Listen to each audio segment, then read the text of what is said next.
नमस्कार प्यारे साथियों। इस वीडियो में हम मौलिक कर्तव्य फंडामेंटल ड्यूटीज़ के बारे में बात करने वाले हैं। जी हाँ दोस्तों, ये एक ऐसा टॉपिक है जो आपकी परीक्षा में बार बार पूछा जाता है। अगर हम मूल रूप से बात करें तो आपके जो टोटल मौलिक कर्तव्य हैं उनसे संबंधित आपसे प्रश्न पूछा जाता है कि कौन से नंबर में कौन सा मौलिक कर्तव्य है। तो आज हम उसको पढ़ने वाले हैं और उसको याद करने वाले हैं। खास करके एसएससी मौलिक कर्तव्यों से संबंधित बहुत ज़्यादा प्रश्न मालूम करती है।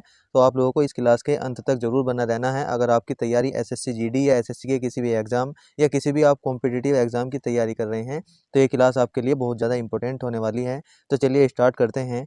सबसे पहले अगर मौलिक कर्तव्य की बात करें तो दोस्तों मौलिक कर्तव्य भारतीय संविधान के भाग 4 के क में जोड़े गए हैं। जी हाँ दोस्तों, भाग 4 के बाद एक भाग है भाग 4 का पार्ट क, तो इसमें ये जोड़े गए हैं।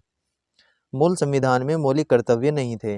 इन्हें 42वें संविधान संशोधन 1976 में जो हुआ था उसके तहत जोड़ा गया और इन्हें सरदार स्वर्ण सिंह समिति की सिफारिश के आधार पर जोड़ा गया था। आपसे परीक्षा में इस प्रकार प्रश्न बहुत ज़्यादा पूछा जाता है कि मौलिक कर्तव्य को भारत के संविधान में किस समिति की सिफारिश पर जोड़ा गया, तो आपका आंसर होगा सरदार स्वर्ण सिंह समिति की सिफारिश पर मौलिक कर्तव्य को जोड़ा गया था और 42वें संविधान संशोधन के तहत जोड़ा गया था। यहाँ पर अगर बात करते हैं तो मौलिक कर्तव्य जो होते हैं यह नागरिकों पर संविधान के कुछ कर्तव्य आरोपित किए गए हैं जिसको नागरिकों को उन कर्तव्यों का पालन जरूर करना चाहिए। मौलिक कर्तव्य कहाँ से लिए गए हैं तो भूतपूर्व सोवियत संघ, जिसको हम वर्तमान में रूस के नाम से जानते हैं, तो यहाँ पर मौलिक कर्तव्य भूतपूर्व सोवियत संघ के संविधान से लिए गए हैं। ये बात आप लोगों को याद कर लेनी है। आगे अगर हम बात करते हैं मौलिक कर्तव्यों की तो हम यहाँ पर मौलिक कर्तव्यों के बारे में बात करेंगे। तो सबसे पहले अगर बात करते हैं तो सबसे एक इम्पोर्टेंट पॉइंट है कि जो मौलिक कर्तव्य है वह अपरिवर्तनीय है। अपरिवर्तनीय का मतलब होता है इन्हें लागू नहीं किया जा सकता है। मौलिक कर्तव्यों का मतलब होता है ड्यूटीज़ जो नागरिकों को निभानी चाहिए, जो नागरिकों को स्वयं करना होता है उसको ही हम ड्यूटीज़ बोलते हैं। तो इन्हें लागू नहीं किया जा सकता लेकिन नागरिकों को यह करना चाहिए। तो यहाँ पर अगर बात करते हैं मौलिक कर्तव्य फंडामेंटल ड्यूटीज़ के बारे में तो पहला मौलिक कर्तव्य क्या है दोस्तों, आपको इसको क्रम से जरूर याद कर लेना है कि पहले मौलिक कर्तव्य में क्या लिखा हुआ है, दूसरे में क्या लिखा हुआ है। आपको इसी प्रकार से 11 के 11 मौलिक कर्तव्यों को रट लेना है क्योंकि वर्तमान में जो प्रश्न आ रहे हैं वो इसी प्रकार से आ रहे हैं। तो आपसे मौलिक कर्तव्य एक लाइन में लिख कर देगा, फिर आपसे 4 ऑप्शन में यह मालूम करेगा कि ये कौन से नंबर का मौलिक कर्तव्य है। तो यहाँ पर अगर बात करते हैं पहले मौलिक कर्तव्य की तो यहाँ पर है भारत संविधान का पालन करें और उसके आदर्श संस्थाओं, राष्ट्रध्वज और राष्ट्रीय गान का सम्मान करें। जी हाँ दोस्तों, जैसे राष्ट्रीय गान में अगर हम बात करते हैं तो हम सावधान की पोजीशन में खड़े होते हैं, तो यह एक हमारा मौलिक कर्तव्य है। राष्ट्रध्वज जो होता है हमारा, हम राष्ट्रध्वज का सम्मान करते हैं, यह भी हमारा मौलिक कर्तव्य है। आगे अगर बात करते हैं दूसरा, स्वतंत्रता के लिए हमारे राष्ट्रीय आंदोलन को प्रेरित करने वाले आदर्श को हृदय में संजोए रखें और उनका सम्मान करें। दोस्तों, जब हमारा देश आज़ाद नहीं हुआ था, जो स्वतंत्रता के लिए जितने भी आंदोलन किए गए हैं तो उनको जो प्रेरित करने वाले आदर्श हैं उनको अपने हृदय में संजोए रखना और उनका सम्मान करना हमारा मौलिक कर्तव्य है, जो कि दूसरे नंबर पर है। आगे अगर बात करते हैं मौलिक कर्तव्य नंबर 3 की तो यहाँ पर तीसरे नंबर में लिखा हुआ है कि देश की अखंडता एवं संप्रभुता की रक्षा करें और उसे अक्षुण्य बनाए रखें। यहाँ पर चौथा आप लोगों को याद कर लेना है कि देश की रक्षा करें और आह्वान किए जाने पर देश की सेवा करें।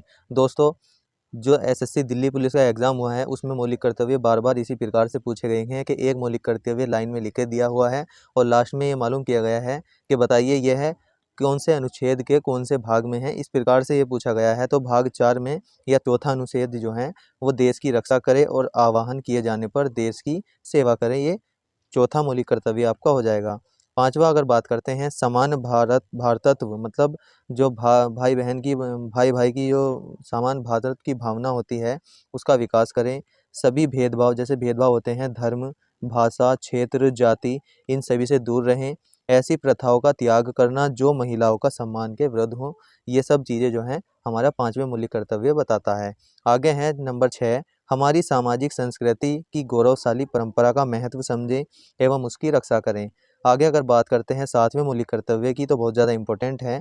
यहाँ पर आप देख सकते हैं सातवां मौलिक कर्तव्य है जो प्राकृतिक पर्यावरण होते हैं जैसे वन, वन्य जीव, नदी और झील, ये सब प्राकृतिक पर्यावरण हैं, तो इन सब की रक्षा करना हमारा सातवां मौलिक कर्तव्य है। और आठवें की अगर बात करते हैं तो वैज्ञानिक दृष्टिकोण हमें जो है अपने समाज में वैज्ञानिक दृष्टिकोण रखना चाहिए, ज्ञान अर्जन मतलब ज्ञान को अर्जित करना चाहिए, मानववाद मनुष्यता को दिखाना चाहिए और सुधार की भावना का विकास करना चाहिए।